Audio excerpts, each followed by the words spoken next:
রেটিনার pre medical course থেকে আমার রেটিনার সাথে পথ চলা শুরু হয়। তারপর রেটিনা স্টার, রেটিনার অ্যাডমিশন প্রোগ্রাম এর মাধ্যমে মেডিকেল ভর্তি পরীক্ষার আগ পর্যন্ত রেটিনা পরিবার আমার পাশে ছিল। মেডিকেল ভর্তি পরীক্ষায় বসার সময় বুঝছি যে রেটিনার প্রশ্ন আমাকে হেল্প করছে। রেটিনার প্রশ্ন অনেক তথ্যভিত্তিক ছিল এবং মেডিকেল ভর্তি পরীক্ষা সেই লেভেলেই তথ্যভিত্তিক আসছে।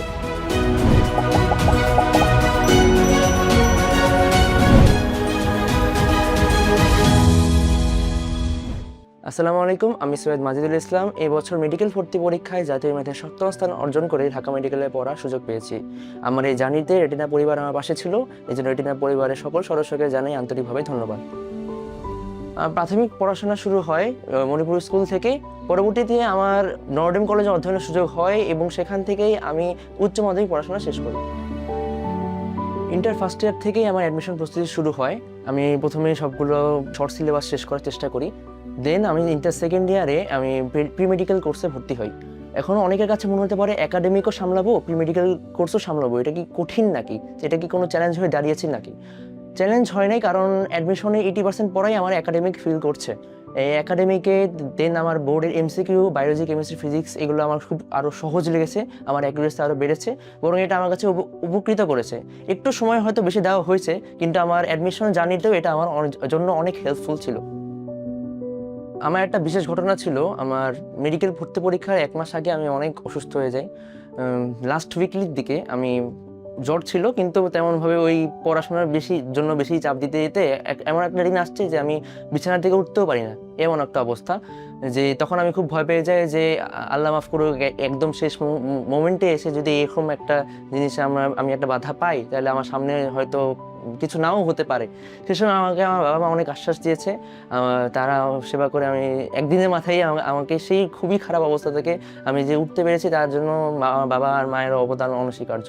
এবং মেডিকেল ভর্তি পরীক্ষার আগে যে টেনশন, 10 দিন আগে থেকে যে টেনশন ছিল, সে প্রচণ্ড টেনশনে পড়াশোনাও হচ্ছিল না, এমন একটা অবস্থা।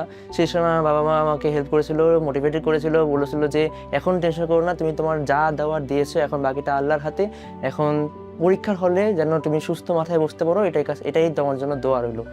ওর মা আর আমি মিলে বুঝাতাম আর কি, যাতে তোমার যেহেতু খারাপ হয়েছে সমস্যা কিছু নাই, সামনে পরীক্ষার জন্য ট্রাই করো। আর কারেকশন লেভেলটা তো পরীক্ষার এক্সামের আগে হলেই ভালো, তাহলে তুমি এটা মিট আপ করে সামনে আরো এগিয়ে যেতে পারবা। রেটিনাকে অনেক ধন্যবাদ, আমার ছেলেকে রেটিনায় চান্স পাওয়ার জন্য সহযোগিতা করা, ওদের একান্তিক প্রচেষ্টা বা ছাত্রের একান্তিক প্রচেষ্টা, দুজনের যৌথ প্রযোজন প্রচেষ্টায় এই পর্যায়ে এসে পৌঁছে আর কি। তাই রেটিনার কাছে আমরা কৃতজ্ঞ, আর আশা করি রেটিনার আরো উন্নতি হয়, সেই দোয়া করি আর কি। মেডিকেল ভর্তি পরীক্ষা যখন রেজাল্ট দেয়, তখন আমাদের পরিবারের জন্য খুবই আনন্দের একটা বিষয় ছিল। সবাই খুশি হয়েছিল। আমাকে আমার বাবা আর মা দুজন যে অ্যাপ্রন পরিয়ে দিয়েছিল, এখন এই অ্যাপ্রন পরানোর সময় রিজনী যে খুশি ছিল, ওটা আমি ব্যক্ত করতে পারবো না, এবং ওটা অনেক সুন্দর স্মৃতি থাকবে আমার। অ্যাডমিশনে যখন আমি পড়াশোনা শুরু করতাম, তখন দেখা যেত ভাইয়া দেখতো যে আমি পড়াশোনা শুরু করছি, সেই সময় ভাইয়া মেইন টেবিল ছেড়ে দিয়েও অন্য টেবিলে যেত, আমার জন্য স্যাক্রিফাইস করতো। এছাড়াও যখন পড়াশোনায় একটু সময় লাগতো, পরের দিন পরীক্ষা থাকতো, ভারী পরীক্ষা থাকতো, তো সেই সময়ে আমার একটু মানে পড়তে একটু সময় লেগে যেত, রাত হয়ে যেত, তখন দেখা যেত ভাইয়ার ঘুমানোর সময় হয়ে গেছে। সেই সময় লাইট অফ না করে, মানে নিজের ঘুম স্যাক্রিফাইস করে হলো আমার জন্য রাত জেগেছিল। এই জন্য আমি ভাইয়ের প্রতি কৃতজ্ঞ। অ্যাডমিশনের সময় ডেইলির পড়তাম, উইকলির পড়া উইকলি পড়তাম। এভাবে মানে প্রতিদিন পড়াটা হচ্ছে অ্যাডমিশনের যে মূল হাতিয়ার, ভালো করার মূল হাতিয়ার বলবো আমি। এছাড়া আমার একটা ইউনিক যদি কোনো ফিচার থাকে, সেটা আমি বলবো যে লাস্ট যখন মেডিকেল ভর্তি পরীক্ষার আগে যখন আমি রিভাইজ দিই, সেই সময়টা আমি একটা খাতা বানিয়েছিলাম।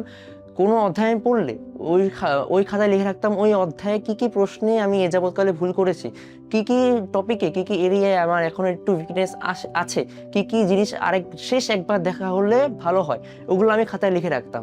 দেন মেডিকেল ভর্তি পরীক্ষায় যখন 2-3 দিন বাকি, তখন এই খাতা ধরে আমি বইয়ের টপিক ওয়াইজ দেখতাম। এগুলো আমাকে খুব হেল্প করেছে। অনুজদেরকে বলবো আমি যে মেডিকেল ভর্তি পরীক্ষা একটা লাকের ব্যাপার। তোমার এই ভর্তি পরীক্ষায় নার্ভ কন্ট্রোলও করতে হবে, নার্ভ কন্ট্রোল করাটাই মেইন।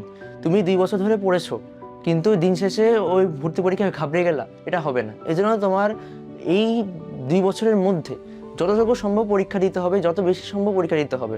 যত বেশি পরীক্ষা দিবা তত তোমার পরীক্ষা সম্পর্কে যে ভয় ভীতিটা দূর হবে। দ্বিতীয়ত তোমার পরীক্ষার যে পড়াটা হবে, পরীক্ষার ডেইলি পড়লে তোমার একটা কনসিস্টেন্সি থাকবে। তৃতীয়ত পরীক্ষায় কী কী ভুল করছো সেই সব ভুল তোমরা যদি মার্কিং করে রাখো, এরিয়া মার্কিং করে বইয়ে পড়াশোনা করলে কোন কোন জায়গায় তোমার উইকনেস আছে সেটা যদি তুমি বুঝতে পারো, তাহলে তোমার দিন শেষে রিভাইজ দেওয়াটাও সুবিধা হবে। মেডিকেল লাইফে প্রথম উদ্দেশ্য হচ্ছে একটা ভালো ডাক্তার হওয়া। কোন সাইডে যেতে চাই, আমি সার্জারির সাইডে যেতে চাই। সার্জারির প্রতি একটা আলাদা আমার প্যাশন আছে, বিশেষ করে আমার কার্ডিওভাস্কুলার সার্জারি অথবা নিউরো সার্জারির প্রতি আলাদা প্যাশন আছে।